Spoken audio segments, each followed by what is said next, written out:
Pandangan beberapa banyak orang yang mengatakan, loh, kenapa kok pada saat mendekati 214 ya, kok ormas-ormas ini baru dipanggil. Setelah ada isu 214, harusnya dijadwalkan dan ormas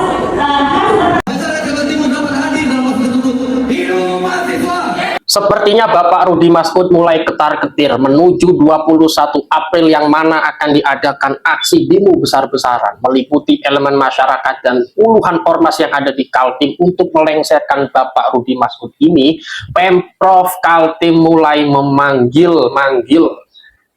puluhan ormas ya untuk diadakan diskusi katanya ya, yang mana pemanggilan Pemprov terhadap beberapa ormas yang ada di Kaltim ini diterjemahkan sebagai upaya pembungkaman dari pihak Pemprov ya, walaupun kemudian ini dibantah oleh pihak Pemprov, katanya tidak ada pembungkaman, silakan saja kalau mau mengadakan aksi untuk menyampaikan aspirasi. Tetapi pertanyaannya, kenapa baru dipanggil setelah ada kabar akan ada aksi? Dan 21 April itu kan dekat ya, bentar lagi. Kenapa baru dipanggil? Padahal suara-suara dan aspirasi dari masyarakat tentang kebijakan yang dilakukan oleh Bapak Rudi Masud itu sudah disuarakan sejak dulu. Kenapa ketika ada suara, ada kabar ingin melengsarkan Gubernur Rudi Masud pada tanggal 21 April ini baru dipanggil sekarang-sekarang ini, teman-teman ya.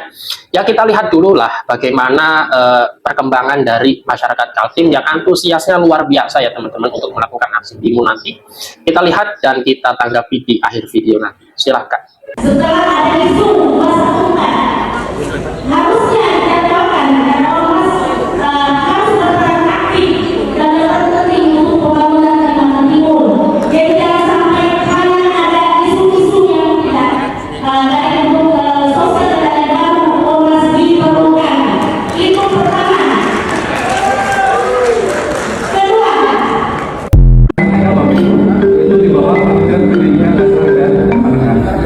undangan berstatus segera terbitnya di akhir pekan untuk mengumpulkan 300 orang pengurus dari 100 ormas sekaltim hari ini. Judulnya sih Coffee Morning, tapi pertanyaannya, benarkah cuma ngopi-ngopi biasa? Acara silaturahmi yang dimotori Kesbang Pol Kaltim ini memicu tanda tanya. Santer beredar kabar, ini adalah jurus Pemprov meredam suara ormas jelang isu demo besar-besaran pelengseran Gubernur 21 April nanti. Apakah Pemprov sedang beli putus sikap kritis ormas? Kita tanya kepada penyelenggaranya. Jujur saya katakan tidak ada niat saya untuk meredam apapun itu. Bahkan saya nggak ngerti. Makanya saya dilantik 11 Maret. Tanggal 21 kemudian berapa hari, 10 hari kemudian akan ada. Tidak ada niat. Saya begitu dilantik saya minta ini diadakan. Itu klaim dari Pemprov. Lalu apa kata pentolan ormas yang hadir di sini? Merasa dibina atau merasa dibungkam? pandangan beberapa banyak orang yang mengatakan, loh, kenapa kok pada saat mendekati 214 ya, kok ormas-ormas ini baru dipanggil. Nah, kalau itu saya sekali lagi saya menyampaikan pesan-pesan teman-teman yang mereka tidak diakomodir dan tidak diundang di tempat ini.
Apa gunanya istana gubernur yang begitu indah, begitu hebat, harganya begitu mahal, pada saat yang bersamaan orang Dayak makan aja enggak.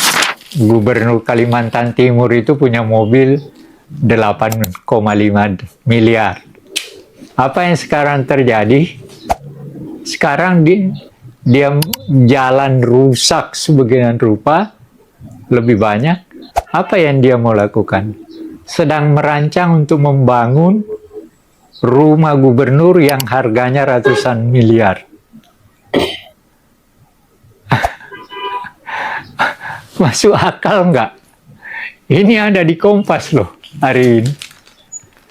Jadi bagaimana orang tampil menjadi pemimpin, apalagi dia katakan ini, ya mungkin dia mau membangun istananya gubernur itu dengan kaitan marwah Kalimantan Timur untuk ditunjukkan ini loh hebatnya Kalimantan Timur. Rumah gubernurnya seperti ini hebatnya, dan apa gunanya pindah ke sana dan sebagainya. Masyarakat umum juga belum tentu makan. Lalu apa gunanya itu? Yang enak ya gubernurnya, tapi dia katakan dia melakukan itu marwah masyarakat Kalimantan Timur. Bagi saya aneh, ya. Artinya posisinya sebagai pemimpin dia tidak pahami dalam kaitan dengan rakyat yang dipimpinnya. Kalau dia pemimpin, tentu dia lebih mendahulukan kepentingan masyarakat daripada kepentingan dirinya sendiri dengan membangun istana istana gubernur yang harganya miliaran itu. Ini yang saya kira itu yang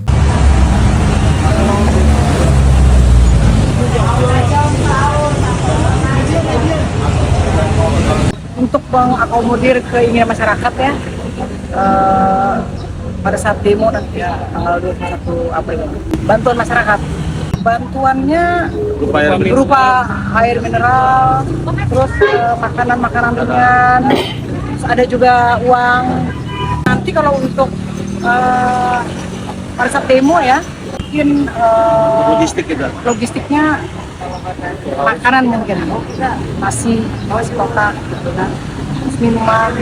Sudah 3 hari ya, sampai hari H. Masyarakat sudah muak ya, merasa kecewa ya dengan kebijakannya. Ya, salah satunya yang 25M itu yang rujak dan terlalu gaduh ya. Ya salah satu banyak sekali ya kebijakan-kebijakannya yang tidak pro rakyat.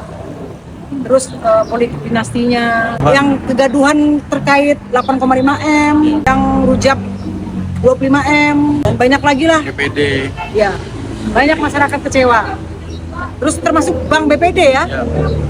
Pergantian dirut Bank BPD yang belum waktunya. Gubernur Kalimantan Timur, rumah dinas 25 miliar dan direnovasi 12 miliar. Ngapain dibeli? Ralam, APBN, ambil positif, buang negatif, tonton videonya sampai habis. Bahasannya miliar-miliaran mulu nih kata saya Nia. Kerjanya apa? Sebenarnya rumah dinasnya kita benahin ya. Mulai banyak sekali yang tidak ada, yang mulai dari elektroniknya tidak ada, toiletnya banyak yang harus dibenahin, lampu-lampunya dan sebagainya, termasuk televisinya, sofa-sofanya sudah tidak layak, kita naikin kembali. Kami sebenarnya tidak pernah meminta rumah dinas, tapi memang sudah disiapkan. Rumah dinasnya sudah ada, itu 25 miliar, saya nggak lihat juga ya. Masa rumah dinas bagus-bagus mahal-mahal 25 miliar yang nempatin jelek? Jangan dong. Dan inilah saudara rumah dinas Gubernur Kalimantan Timur yang usai direnovasi. Sejumlah fasilitas di dalam rumah ini telah diganti. Terdapat 35 item pengerjaan perbaikan khusus untuk rumah dinas gubernur dengan anggaran kurang lebih 12 miliar rupiah. Ini gue mainan logika orang awam aja ya, kan gue nggak ngerti nih ya. Maksud gue gini, lu beli rumah nih 25 miliar, gedongan dah ya, gedongan banget dah tuh rumah 25 miliar. Habis itu lu mesti renovasi tuh 12 miliar, perkara sofanya, elektroniknya, nggak ada toiletnya dan segala macamnya. Pertanyaan gue, ngapain itu rumah dibeli?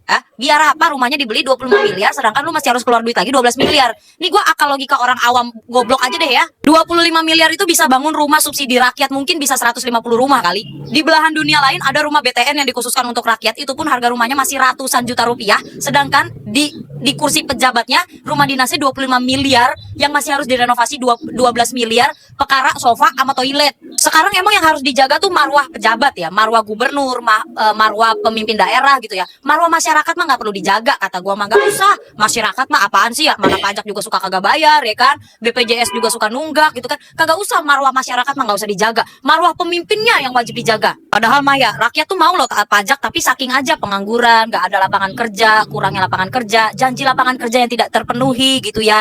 Terus juga gaji yang kadang-kadang nggak di luar batas manusia gitu ya. Duh parah banget deh. Belum lagi kalau rakyat sakit nggak bisa bayar BPJS karena emang nggak ada uangnya gitu ya. Sakit-sakit, kritis-kritis sampai menghadapi kematian gitu. Dana buat naikin honor gaji guru nggak ada, tapi dana untuk beginian ada. Bingung gua sama APBN. Di belahan dunia lain ya, ada gubernur Bu Shirley gitu ya, malah merenovasi rumah-rumah rakyat. Tapi di belahan Kalimantan Timur ya, ada gubernur yang justru malah merenovasi rumah dinasnya. Yang gue bingung adalah rumah dinas itu kan dari negara ya, dari APBN mengalir ke APBD, lalu dibuatkan rumah dinas. Itu rumah dikasih Bapak ya, dikasih. Yang ngasih siapa? Pajak rakyat ya. Tolonglah rumahnya yang biasa-biasa aja. Gue nggak ngerti lagi ini yang milih gubernur Kalimantan Timur ini warga Kalimantan yang mana gitu ya, warga Kalimantan Timur yang mana gitu ya.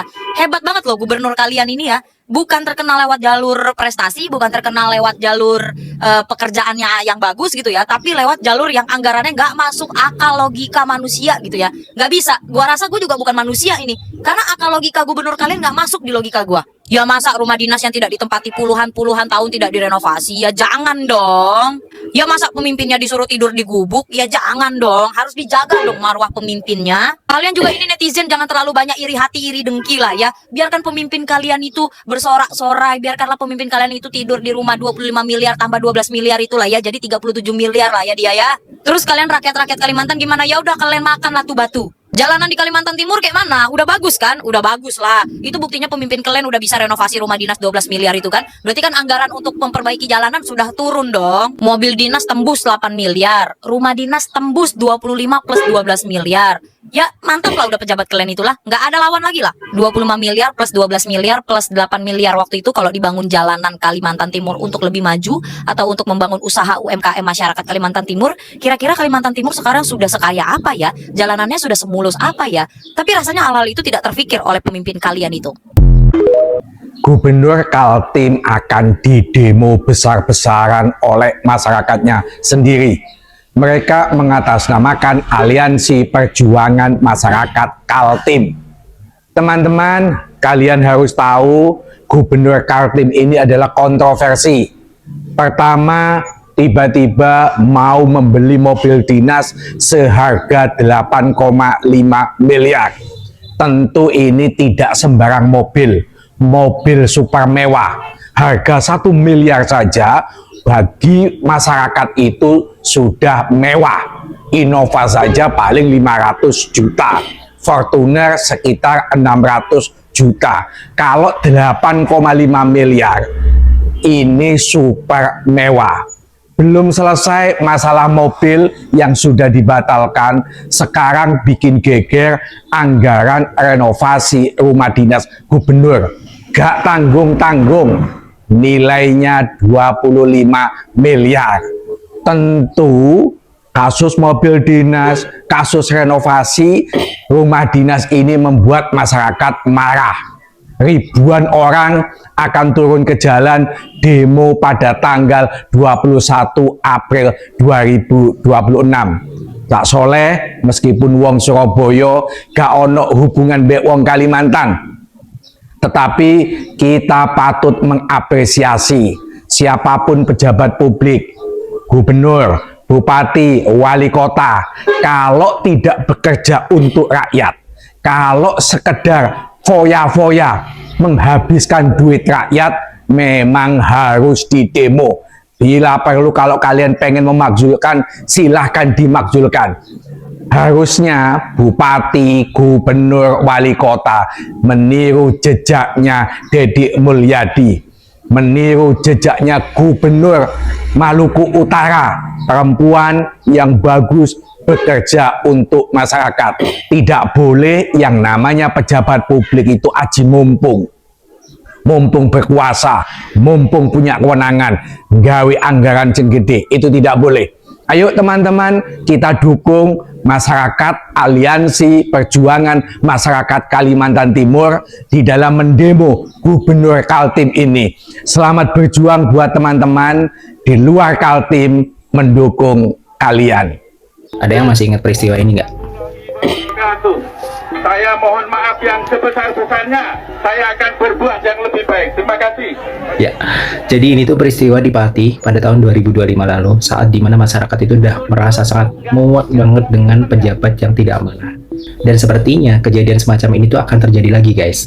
21 April 2026 akan menjadi gelombang protes masyarakat Kaltim atas tingkah laku gubernur yang belakangan itu menjadi sorotan. Mulai dari sewa mobil senilai 160 juta per bulan, terus kemudian renovasi rumah dinas yang harganya itu juga nggak main-main, yaitu mencapai 25 M anggarannya. Bayangin, seruan tersebut itu menyuarakan mari kita lawan perusak Kaltim dengan kita bersatu. Wah, nggak main-main nih. Dan untuk aksi tersebut itu sudah terlihat beberapa posko perlawanan yang sudah mulai menjamur di beberapa kota di Samarinda. Posko tersebut diperuntukkan untuk bantuan makanan, air mineral, dan juga uang tunai yang nanti akan dipergunakan pada saat demo. Wah, ini sih masyarakat Kaltim kayaknya bakalan pecah banget nih. Ini orang sebenarnya mau ngantor atau mau flexing? Dikritik malah bilang jangan gibah. Jengger ayam. Kritik itu hak konstitusional demokrasi. Warga Kaltim wajar ngerti kau karena yang kau pakai uang APBD. Pakai ngomong lagi, masa kepala daerah pakai mobil ala kadarnya? Enak banget lo monyong. Terus kalau masyarakat Kaltim nanti ngomong, masa rakyatnya makan ala kadarnya, masa rakyat menikmati jalanan ala kadarnya, berarti kepentingan kau yang lebih penting. Pakai ngomong marwah, sejak kapan marwah itu tolak ukurnya Range Rover autobiografi hybrid? Sejak kapan marwah itu tolak ukurnya dari berapa mahal mobil pemimpinnya? Kalau alasan jalan rusak dan medan susah, ya jalanannya yang diperbaiki supaya manfaatnya dirasakan masyarakat Kaltim. Emang ketika kau beli mobil 8,5 miliar yang rasakan masyarakat? Enggak, istri kau doang yang rasain. Mudah-mudahan warga Kaltim ngelihat video ini kalau gubernur kalian itu cacat logikanya dan bodoh. Ya, begitulah update dan perkembangan dari beberapa ormas dan tanggapan dari para netizen ya teman-teman terkait Gubernur Rudi Masud ini teman-teman. Ya memang yang terjadi di Kaltim itu masyarakatnya memang sangat antusias ya. Kita bisa lihat berbagai masyarakat ikut serta dalam donasi logistik makanan mulai dari hasil tani mereka ya, pisang, singkong dan lain sebagainya ya. Dan mungkin ada yang menyumbang berupa uang teman-teman ya, tidak hanya berupa makanan. Itu kan bisa kita pahami bahwa memang keresahan masyarakat di Kaltim itu sangat-sangat kuat, sangat-sangat tinggi terhadap kebijakan atau terhadap kepemimpinan si Rudi Masud ini ya, yang dinilai tidak bisa kerja, yang dinilai hanya mementingkan perutnya sendiri, hanya mementingkan kepentingannya sendiri ya. Bagaimana tidak, Rudi Masud membuat kebijakan renovasi rumah 25 miliar ya kan, membeli rumah mobil dinas seharga 8,5 miliar ya. Yang mana masyarakat tidak merasakan itu ya. Jalanan masih banyak yang rusak, pelayanan masih buruk gitu loh. Dan janji-janji saat kampanye belum dipenuhi. Kan masyarakat marah ya. Dan semua saya rasa masyarakat Kaltim itu ya sangat antusias gitu. Walaupun memang ada beberapa ormas yang saya lihat menolak aksi tersebut ya, entah ini atas dasar apa, mungkin ya saya tidak tahu ya. Tetapi pro kontra itu soal biasa ya teman-teman ya. Pro kontra itu soal biasa. Dan saya berharap dan memberi dukungan terhadap masyarakat Kaltim yang akan mengadakan aksi demo nanti. Semoga apa yang menjadi aspirasi kalian didengarkan dan aksinya berjalan dengan damai, tentram, aman ya teman-teman, tidak ada kerusuhan dan lain sebagainya. Ya mungkin itu saja dari saya, kurang lebihnya mohon maaf. Wal afu minkum, wassalamualaikum warahmatullahi wabarakatuh.